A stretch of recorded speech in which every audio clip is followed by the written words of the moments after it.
Hello, everybody. Welcome back to the bye-week edition of the Winning Drive podcast. I am Reeta Hubbard, the NFL chick, co-host of the Glenn and Rita Show on 105.7 The Fan, with my guy Cordell Woodland from Shaking It Up Sports and the Ravens reporter for 105.7 The Fan. And as we get to this bye-week, Cordell, we gotta, talk about. There's a lot of good things about this team. Clearly, they're 9-3. They are at the top of their division, atop of the AFC right now. Because they have, more wins than the others. But there are some concerns here. And we alluded to it a little bit in the last podcast, particularly this offense and how cold at times it seems. Now, I do think that we have to give a little bit of grace because this was the first full game without Mark Andrews being there. And I think, look, I know he didn't play week 1, so it's not the first time, but it's the first time that you know that he's not going to be there moving forward for quite some time. So there's that. My concern, Cordell, is this. I've been very frustrated with how the Ravens have handled elite pass rushers in this offense. I feel like that they are not doing enough to neutralize elite pass rushers. And when you start looking at the schedule, you have Aaron Donald coming up against, with the Rams. Then you have Josh Allen with the Jacksonville Jaguars, Chase Young and Nick Bosa you have in San Francisco. And I mean, I'm really not really sure if you want to consider guys like Bradley Chubb being in that conversation for Miami, but they do have, some defense down there. And then ending the season with TJ Watt against the Steelers. So for me, it's problematic. They have not come up with a solution in terms of how to manage these pass rushers. And it feels like they continue to ignore the fact that the tackles have struggled, and they've done nothing to, now I don't want to say nothing, because we know that they've chipped, but that's not working. So what is the next step? What is the plan B, the plan C, and plan D? And it feels like they don't have one and continue to do the game plan of letting Lamar drop back in the pocket, although their tackles are getting bull rushed. So when you look at what this offense is looking like now, and without Mark Andrews moving forward, with all of the guys that I just mentioned, what do you feel is the solution potentially? And is this a problem, or am I just tripping? Because it could be just me. No, I mean, the offensive line play hasn't been great this year. But like you mentioned, the tackles haven't been up to par. Morgan Moses is both of them are dealing with injuries. Let's just let that be known. Both of them are dealing with their own individual injuries. And I guess the thing for me is I think the Ravens, in their mind, they have an elite left tackle. And Ronnie Stanley, he's paid as such, and for the most part of his career, he's played like an elite tackle, to his credit. And this year hasn't been that for him. He is still dealing with injuries, and he's dealt with injuries in the past and played through it. I mean, last year he played through injuries and he looked better than he does right now. I mean, I guess that's a testament to how much he's really hurt, probably. Because when you watch him on film, I mean, that right leg, he just really can't plant on that right leg. He just isn't able to let that leg be his anchor the way that it's supposed to be. And so that's when you get some of the things, some of the plays like we saw even in the Chargers game where he's literally getting shoved into Lamar's chest. Yeah. Lamar has to kind of find a way out of that and find a way to extend the play. Like you said, they've tried some things. They've chipped guys. They brought in Patrick Ricard back there and has used him for an extra blocker and stuff. It's only but so much you can do realistically, because you get to a point if you are going to start saying, okay, we're going to put extra blockers back there. Well, then you get to the point to where you're taking away guys that are going down the field to get open. Right. You're already down one target in Mark Andrews, which is the biggest target that they have. So then you start to get, if you say you're going to start leaving Ricard back there and putting Ricard on the field more so that he's a help on the edge and he stays in to block, and maybe he blocks and then goes out in the flats or something like that, or you have your running backs chipping, which they've done as well. I just don't know if there's any more that they can do. I mean, sure there is more, but everything comes with a give and take. You know what I'm saying? Like I said, it's just are you going to be okay with less people going out for routes to save your quarterback some extra time? And that's the really honest question that they're going to have to ask themselves in certain situations. They are blessed in the standpoint that they do have Lamar Jackson, who can extend plays, who's really good at getting out of the pocket. And yeah, I don't think it's great to go out there and basically say, yeah, Lamar, you kind of got to go and fight for your life and try to get away from these guys. I mean, obviously that's not the decision you want to make either, but is these are the type of tough decisions and tough game plan choices you have to make when you're an offensive coordinator. And that's what Todd MOnken, I'm sure, is really wrecking his brain on this week during a bye week, because like you said, after the bye week, I mean, they have some sort of legit pass rusher in every single one of the games that they're playing. And even the Dolphins one, like, even if you don't look at Bradley Chubb as a legit pass rusher, I mean, Christian Wilkins inside is a guy that can definitely get to the quarterback. So I am curious to see how Todd MOnken goes about trying to fix that. I just don't know if they have I don't know if they'll be able to find a solution to neutralize these guys. I mean, at the end of the day, these are great players. You can only they can't, you didn't really hear from Khalil Mack a lot in the first half. Second half, he's everywhere. That's kind of the way this thing goes sometimes. These are great players. They're played as they get paid to do their job as well. So you're not going to win every battle, but you do have to try your best to try to neutralize these guys as best as you can. You can't let them wreck your entire game plan. Yeah, I mean, and look, there's ways that they can do that I don't think that they've done consistently or at all. I mean, there's what, you can move the pocket to kind of get Lamar, you can roll him out to kind of get away from the rusher to kind of, get him to move away so the tackles won't have to feel like, he's not getting bull rushed into from the tackles. There's running right at the guy, whether it's you run draws at him and you kind of take him out of the play, or running screens at him. And I just don't, I think that they either have tried a screen and then it doesn't work, and then they're just like, we're not going to do it again, or they're just not doing those things. And I think that that's the problem that I have. I don't think chipping is enough, but there are other options that I don't think that the Ravens, I don't think that they've exhausted their options. I think that that's my issue, is that there's ways of doing it. And I just don't know why you haven't utilized those plays as of yet. And you continue to put Lamar in uncomfortable situations of trying to get him to drop back and wait for somebody to be open. Now, look, the slants worked fine, didn't they? I mean, and so sometimes you might have to do those types of things. You might have to run some quick slants. You might have to run some quick drags to try to get the ball out of his hands, but also it puts the receiver in good position as well, because it's very hard to defend those types of plays.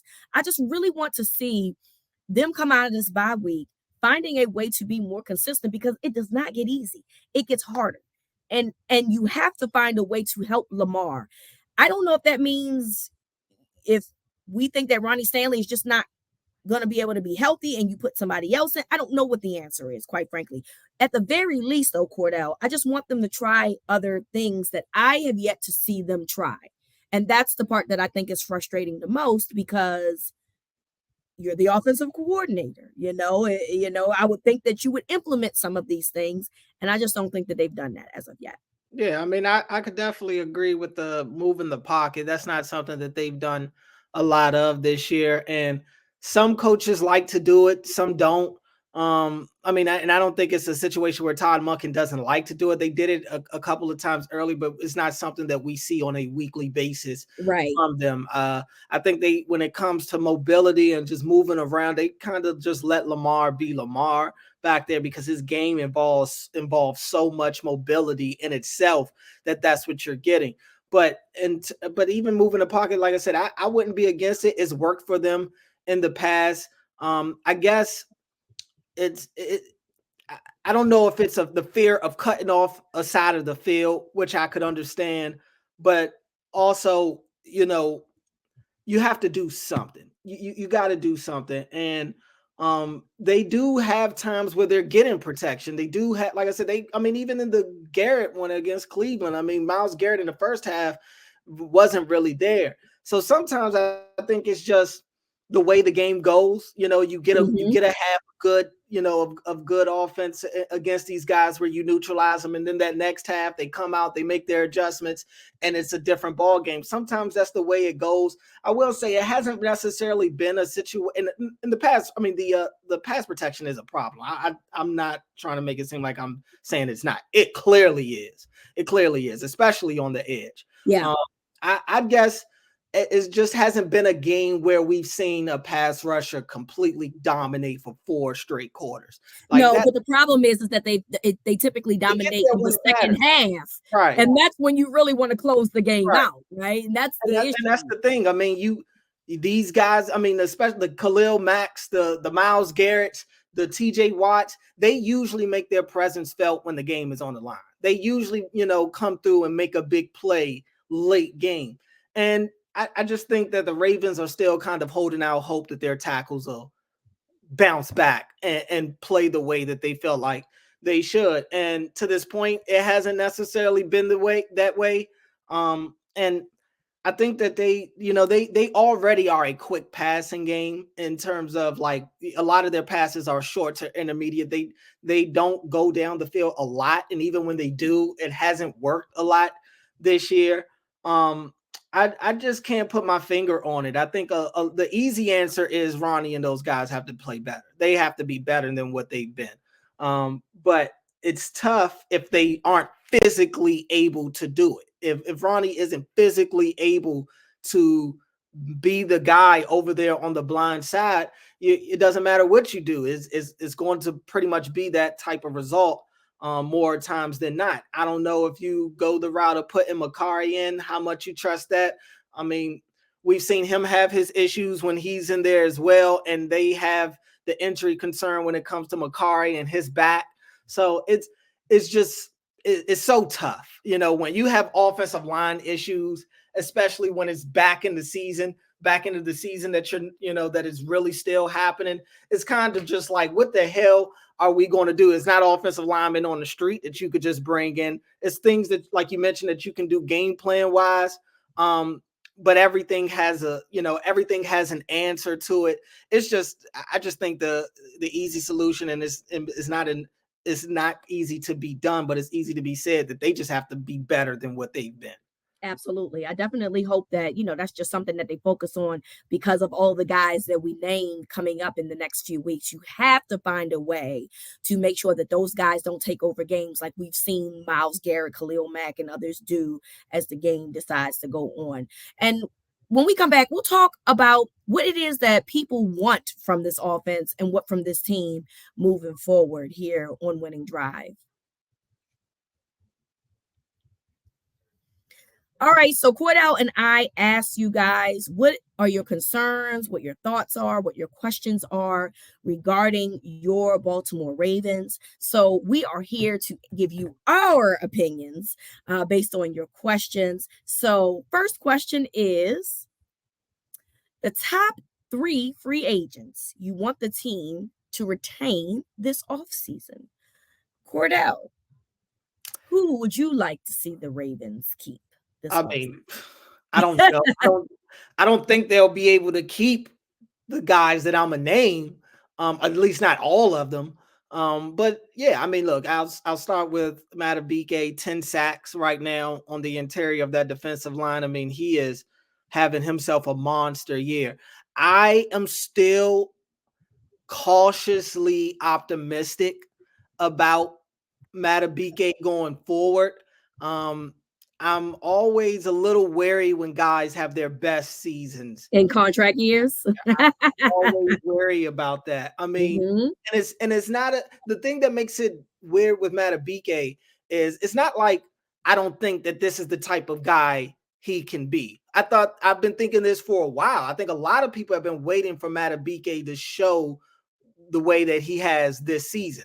Now I don't know if the guy is a 10 sack guy a year. I don't think that's who he is. But look, he had 7.5 sacks last year. He's already up to 10 right now. I expect him to go beyond that number when the season is over.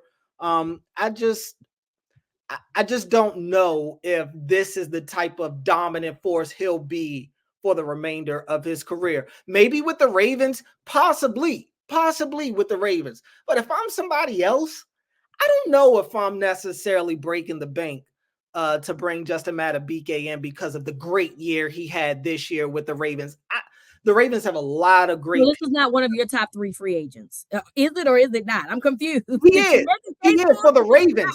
For the Ravens. For the Ravens, he'd be. It feels like you're not interested because you feel like this is a 1-year deal. I think he's going to I think he's already outpriced himself. And I would like to have him back, but for the number that it's going to take to retain him, I don't know in the long run if he'll end up being worth it, in my opinion.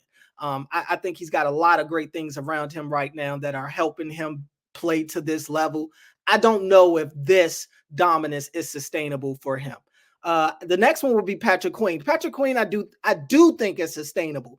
And I know people have had their issues with Patrick Queen in the past, but hate him or love him, this dude, unlike Madubuike, has consistently gotten better each year of his career. He has made mega strides, I would say, from each year. And so he is more along the lines of the guy that I can trust, that what I'm seeing right now, I believe I could get that going forward from Patrick Queen.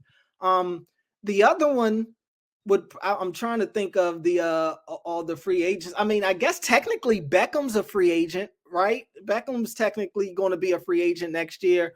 I would say Beckham. Oh, actually, I take that back. Scratch that. I don't say Beckham. I'm going to say Jadeveon Clowney. Jadeveon Clowney is another one that I would say that they need to bring back for real. I wouldn't be upset if they started having talks as soon as today about an extension with Jadeveon Clowney the way that he's played.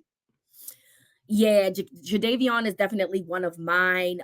You already mentioned Madubuike, so I'll go with Patrick Queen, even though, I don't know if he's outpriced himself, but I would love to have him and Roquan be the dynamic duo that they are for years to come. And I will say Odell, and this is why, Cordell. I'm going to say Odell because people are going to be like, oh, Odell.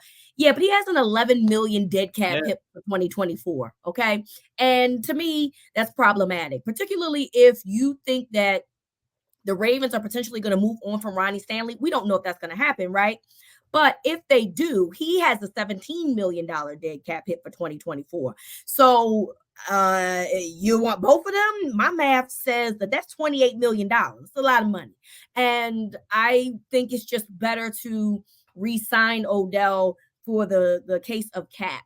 And, I think that Odell's signing is a little bit more than the superficial part, which is the on the field part. I do think that having him there does a lot of good for that team as well.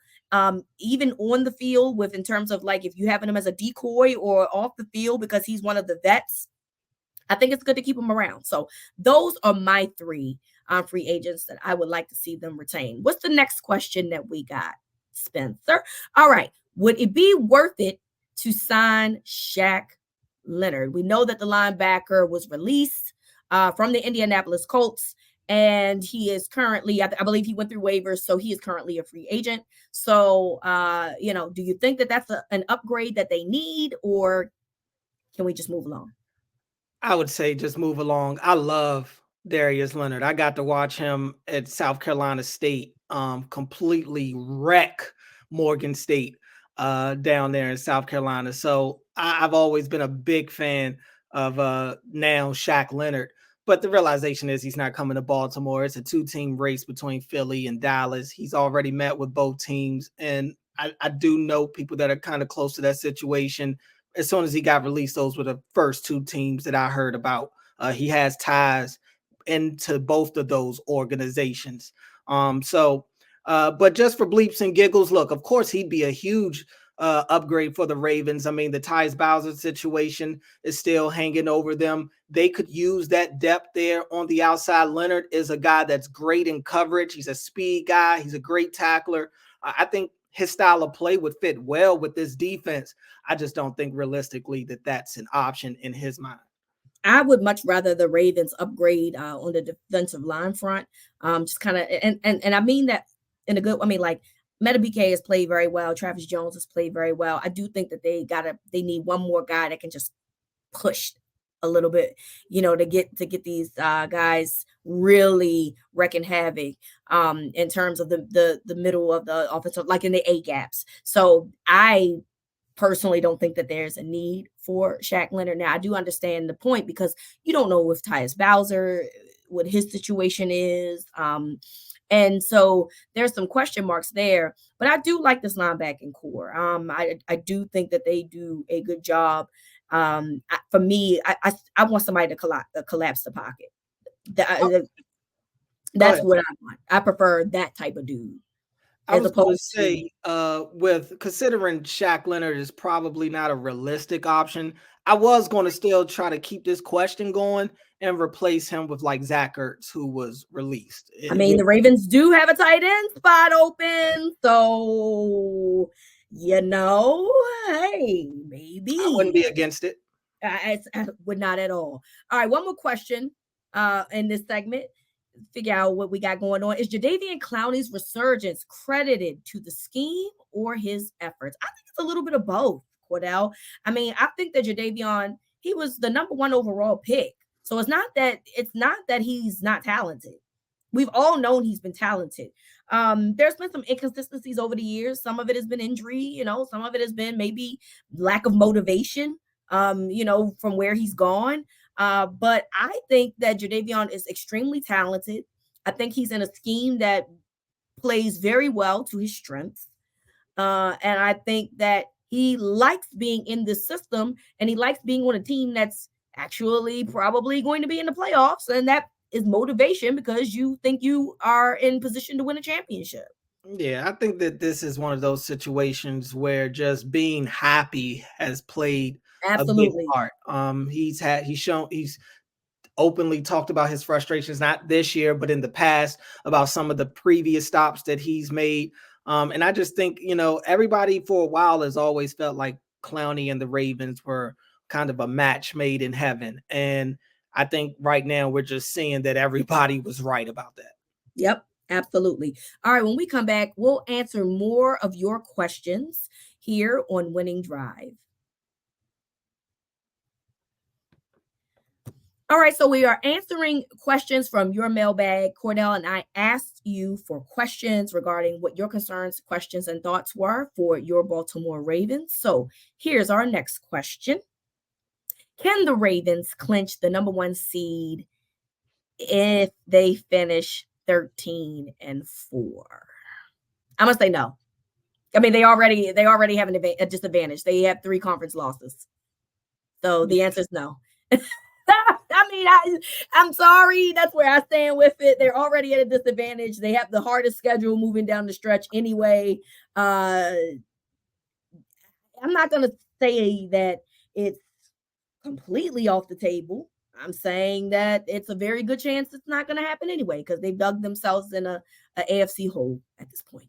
Yeah, I think that'll probably be the defining factor. I mean, I'm looking at the Chiefs' schedule right now, who's 8-3 as well. I mean, their toughest game left is Buffalo. They do go to Green Bay on Sunday Night Football this upcoming Sunday. I mean, anything can happen. And Green Bay has played well as of late. I don't expect the Chiefs to lose that game, but again, anything can happen, especially going to Lambeau. But yeah, outside of that, I have a tough time imagining that the Chiefs are going to find a way to lose more than one or other game. Another team to watch out for, the Jaguars. The Jaguars sit at 8-3 right now. I look at their record.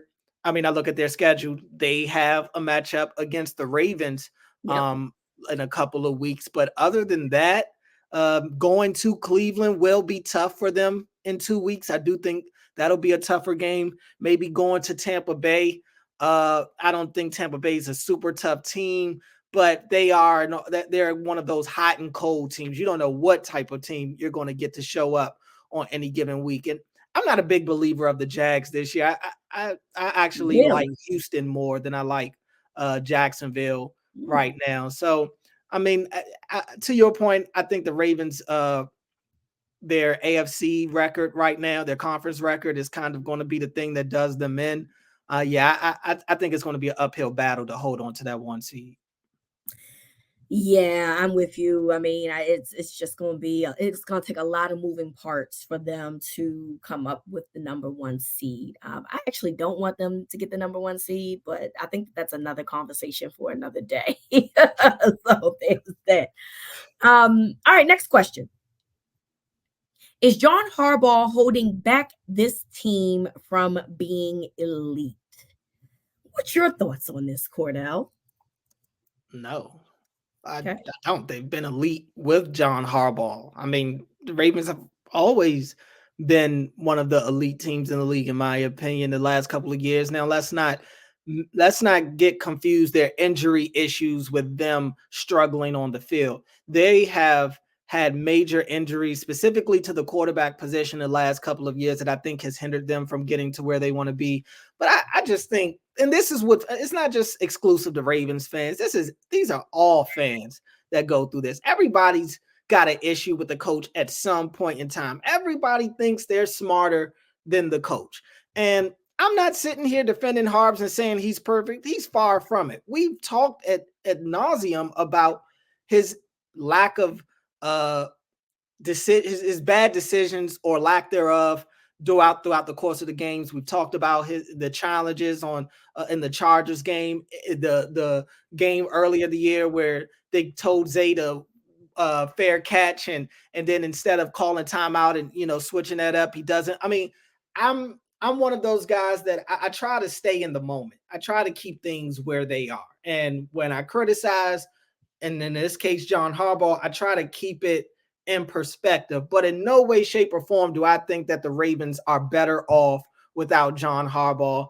We'll see what happens in the postseason if he ends up costing them a game. But from my count, the last couple of years that the Ravens have been knocked out in the postseason, I don't think that those have basically been because of John Harbaugh. I think it's been because of the play on the field that's caused them those losses in the postseason. So I would disagree with that. I don't know how to feel about this, Cordell. I'm gonna be honest with you. I go back and forth. I don't know. And I say that because the fourth quarter collapses to me. Yes, I am putting that on the players 100%. I just don't think that they're the only culprits that's part of that equation. And I think that the head coach is a part of that equation. And so while I think that John Harbaugh is a players coach, I don't like using the word players coach because I don't necessarily think like he just listens to what players want. I mean, and he does. Their input is absolutely important, which I think all coaches should feel that way. But I don't necessarily like the term players coach because I don't think he just listens to whatever it is that they have to say. I mean, I think he, has a nice, healthy balance of what it is that he wants to implement and the things that they see that they want to do. But there's times where I do feel like coaching got to be better. We talked about the Chargers game. How are you captain yellow flag and then don't throw flags for, the first down situations and then turn around because who's upstairs? And these are your people. You know what I'm saying? These are your people. And then you do throw the flag for something that was obviously legal. There's been things like that have happened this season that makes you scratch your head. Like you said, the Zay Flowers situation in the Colts game. How was that not communicated? I put that on the head coach, and they probably win that game had that been communicated. You know what I'm saying? So while I don't think the answer is a flat out yes, I feel like that there's some situations where if someone wanted to make a case, you couldn't ignore it either, if that makes sense. Yeah. And I think that the answer will come, like you said, we have to see what they do during the playoffs. Mm-hmm. That will give me a better idea of what I think about Harbaugh and what this team is, because this team is too good on paper, in my opinion, for them to get into the playoffs and then find themselves with a quick exit. I just don't, particularly with the way that the rest of the AFC is going about its way. Buffalo isn't what we thought it would be. Kansas City is, now having a defense and their offense a little shaky at times. No reason why the Ravens should not find a way to win a playoff game this postseason. So we're going to find out. But my answer right now is to be determined. That's where I'm going to go with that. All right, last question. What we got? Can the Ravens keep both Patrick Queen and Justin Madubuike? The answer is no. I don't know. I don't think long term. Yeah, I don't think long term. No. And it would take some. It would take some contract renegotiating and stuff. And it's a couple of contracts that they could have reworked this year that they didn't. We talked about Ronnie Stanley. Could he be a post June 1 cut next year? They'd save a nice chunk of change cutting Ronnie. Tyus, I would imagine that situation will fix itself, but they'll save some money in that regard too if they decide to go that route. So I think I don't think both of those guys get long-term deals. That's not feasible. Now, could there be a situation where they franchise tag Madubuike and then get Patrick Queen signed long-term? I could see that. I could definitely see that. I saw Adam Schefter the other day talking about Madubuike on his podcast, and he said that he talked about how the Ravens had tried to make an effort to sign Madubuike before the season started, and Madubuike essentially decided to bet on himself, and he's looking like an absolute genius for doing that. But that's not going to stop the Ravens from using their franchise tag, and I think that I think in their minds they believe this as well. They have a better shot of getting Patrick Queen signed long term than Madubuike. And I think Madubuike would be right now, he's the franchise tag candidate in my mind. Yeah, I just don't see it happening. You said maybe short term. I don't see that either. So, hey, prove us wrong, Ravens. I mean, and make it happen. But as of right now, I don't. There's a lot of parts that have to move. Like you said, there's a lot of reconstructing that has to go on with other people's contracts. There's just a lot of things that would have to be put in place in order to make these things happen. In a perfect world, yes, you can keep them both. But unfortunately for fans, the NFL does have a salary cap that some people, definitely don't take lightly. And the Ravens are one of those teams that don't take their salary cap lightly. So that's really the concern here. But hopefully one of those guys, or maybe both, can find their way back in purple and black in 2024. So we'll see how that goes. We want to thank you all for listening. Enjoy your bye week.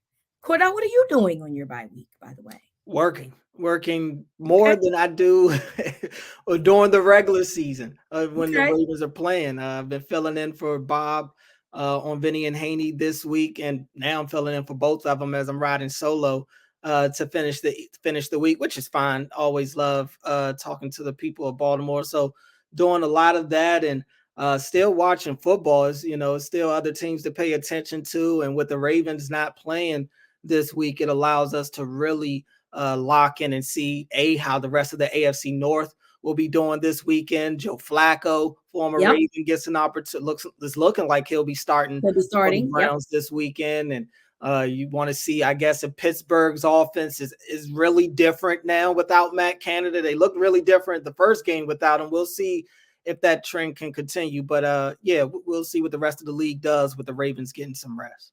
I'm enjoying my bye week. I like to call this sucker-free Sunday because I don't got to worry about stress. I ain't got to worry about nothing. I'm going to go see the Beyonce movie. Yes, I saw her live. I don't care. I'm going to go see the movie. I'm going to sit there for 2 hours and 45 minutes and sing all of the songs in the concert. And that's going to be it. And then when I come out, I'll watch the rest of the games. So I am taking care of me this weekend. So whatever you right. Whatever you guys are doing this weekend, whether it's watching football, it is also college football championship weekend. So there's a lot going on. Make sure you enjoy it because we're back to being stressed out for the final 5 weeks of the season. And Cordell and I will be back next week so we can talk about the coming up matchups that the Ravens have down the stretch. We want to thank you all for listening. So from Cordell to me, this is Winning Drive.